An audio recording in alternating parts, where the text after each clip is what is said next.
Hey everybody, Rob here. It's time for a couple of brand new ProRevenge stories. First one, bully me? Fine, but I'll start a fire as I leave. Let's jump right in. Hey, did you know 55.5% of you aren't actually subscribed to the channel? Please hit that subscribe button for more daily Reddit stories. I worked at a Fortune 500 company for almost a year and a half. I won't name names, but it was a shady company to say the least. I started in their quality department, but I was literally fired for being too quality for the quality department because I would report sales agents that were forcing crying retirees into making a purchase. So they moved me to the business verification department so I could instead make these customers happier with their purchase. I'm sorry to say, I was far too good at this job as well. I got constant kudos from the quality department that I always hit my marks. I always verified and corrected information, followed procedure to a T, and even took on several extra projects just to help out, including preparing and sending gifts out to our higher volume customers on behalf of the sales reps. I was always on time, I was friendly with everyone, and yet I didn't quite fit in. As a matter of fact, only one person on this new team was someone I could talk to. The others were all mid to late 30s with kids and husbands and ex-husbands. Best way to describe them, it's the Heathers that grew old and hated it. They would constantly bully me. I don't mean tease me. I mean, they would joke about forcing me to work in a broom closet. They would report me for cell phone use, even though cell phones were allowed, just no recording or video calling, since we would verify card and address information verbally. They would deliberately leave me out of company food orders and celebrations, and even convince the manager not to promote me, and instead promoted someone who had been there less time with worse quality, only because she fit in better. She'd literally cost the company money shipping product to the wrong address multiple times, and still was promoted within the department. They would also berate me for the state of my desk. I will say I don't keep a super clean desk, but we are not customer facing, and it was my organized chaos. It wasn't old food or trash, just a general scattering of notes and trinkets that never overflowed past my desk. The real juice here though was about 4 months into this position, I started documenting all the bullying. Every instance, every word, with a date and time and often a reference within the company's system for where to locate proof of the bullying, all on those little notepads.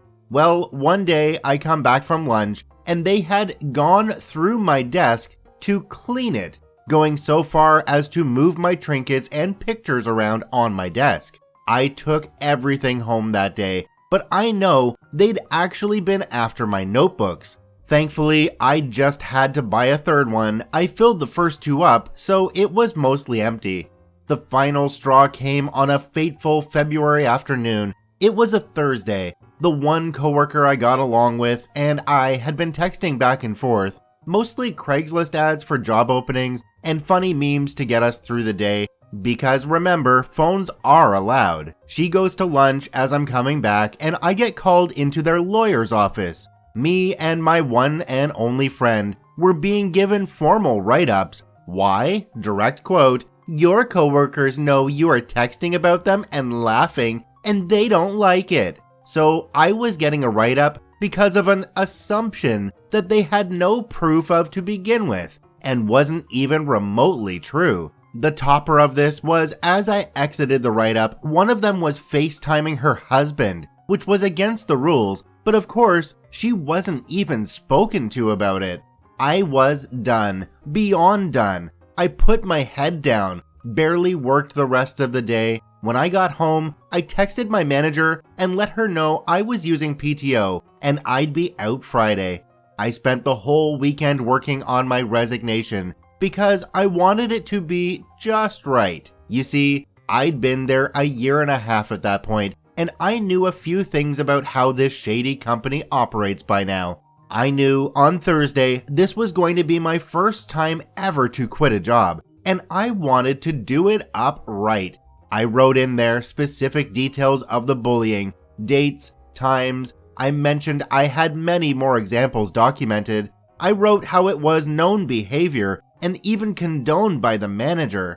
I wrote about the write-up, then, after many critiques, I saved it as a draft. I walked in on Monday morning, 8 a.m. on the nose. I didn't bother clocking in, and I'd already cleaned out my desk, remember? I sat down, printed 2 copies of my email, and then sent it directly to the CEO. I of course dropped a copy off with HR, and then walked out. Not a word to my manager, only my one friend knew the plan. You see, I knew they'd snuff out the fire if I said anything to them about why I quit. Sweep it under the rug, oh well, one more person who quit. By involving the CEO, I eliminated that as an option. In 30 minutes, their lawyer was calling me for an exit interview. They were worried I would sue for a hostile working environment.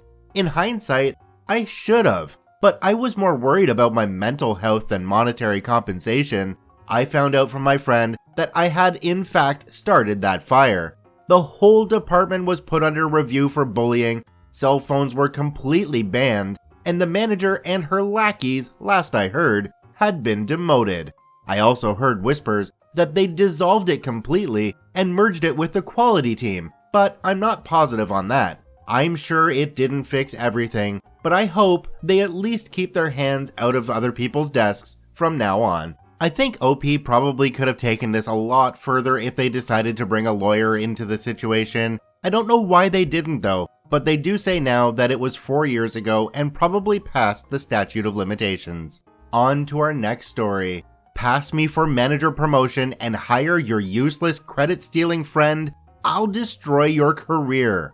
Let's jump right in. So this is not my story, but due to the nature of events, I don't mind my account being made into a sacrificial lamb if it got back to people involved, as my account is essentially expendable. So the story, Dave, not real name, has been working for an IT programming company for just over 9 years, getting a good rep as a hard worker, and all his colleagues knew him and can trust him to be a big help in times of trouble, like during big difficult projects for major clients. Dave's manager, John, was planning to retire and thought Dave would be a good replacement, so put his name forward as a recommendation and started showing him the ropes of his potential new job, just to give him a glimpse of what he may be asked to undertake. A month later, John puts in his notice of retirement and Dave's department manager, Michael, starts the interview process. Some character info: whilst John was a good manager, very people-friendly, Michael was not. All Michael cared about was numbers and reports. He didn't even know who most of his staff was, nor did he have very much interaction with them. Back to the story, Michael had started the interviews to fill John's position, Dave being one of the interviewees, and Dave thought the interview went really well. A few nervous months later, Michael announces the new manager. It's an outside employment, not an internal promotion. Dave was disappointed but brushed it off as there's always someone better for the job. But in less than a week, he realized just how wrong he was.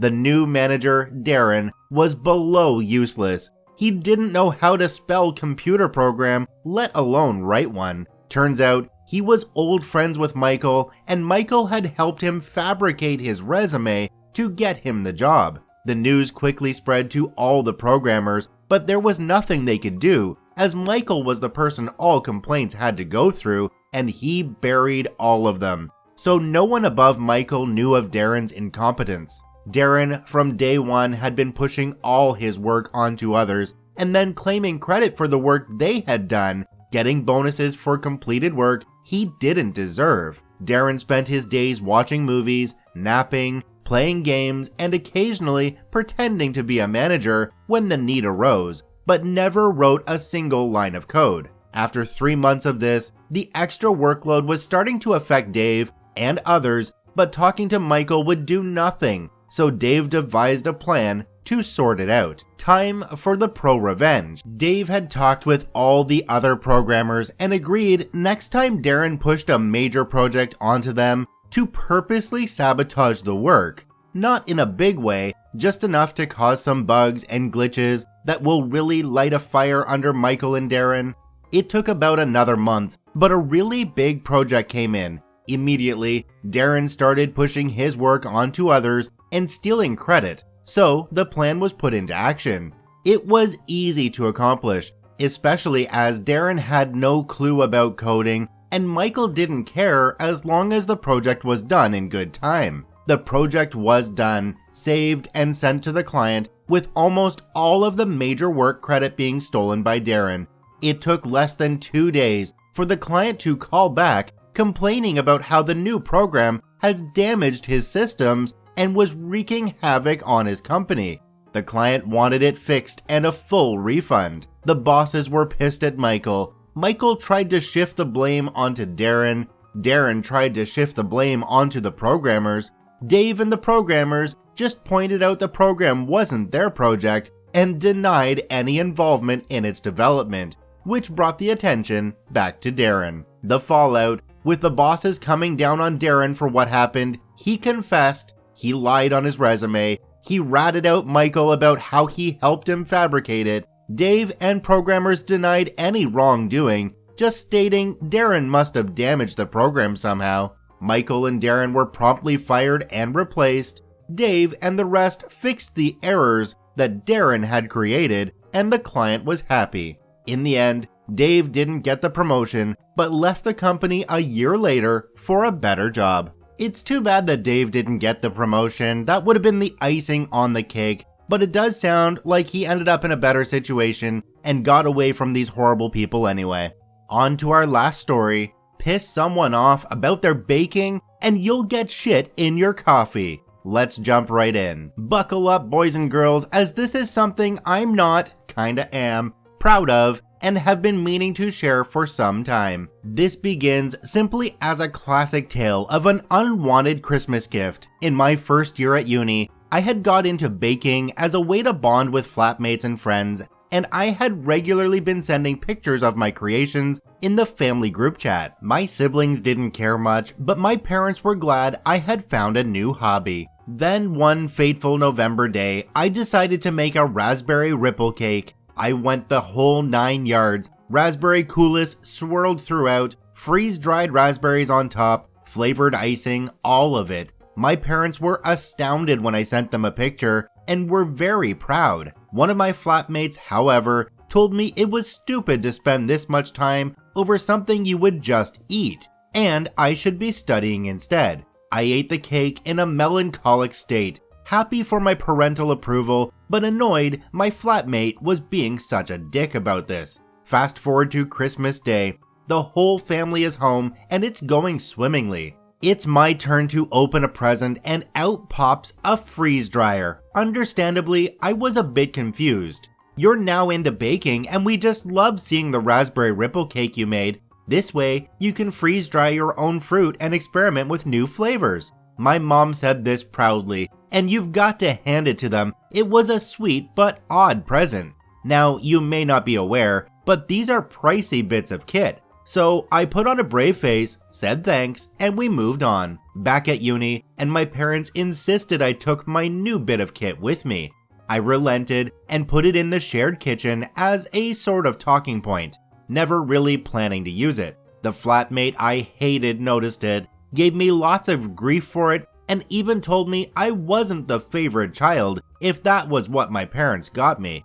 She then sauntered off looking proud of her destruction of my happiness. Now, to really understand why I then did what I did, let me tell you more about this girl. She was an aspiring VSCO girl. She posted her whole life on social media, was way too loud at all hours of the day, said stupid phrases that none of us understood, and fatefully had a coffee machine where you had to grind your own beans. She said my freeze dryer took up too much room in the kitchen, even though she had this. Realizing this, I hatched my plan. One night, when the flat was empty, this flatmate had convinced everyone else to go to some shit night out.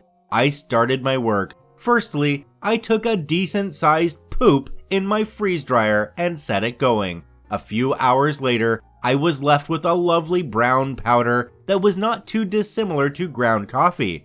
I then put this underneath the beans in her coffee machine, so the next cup of joe would actually be a cup of poo.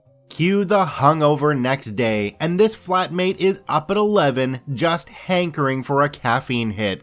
I'm in the kitchen baking away, scones if you must know, so I get to see it all play out. She makes her cup of coffee and takes that first vengeful sip.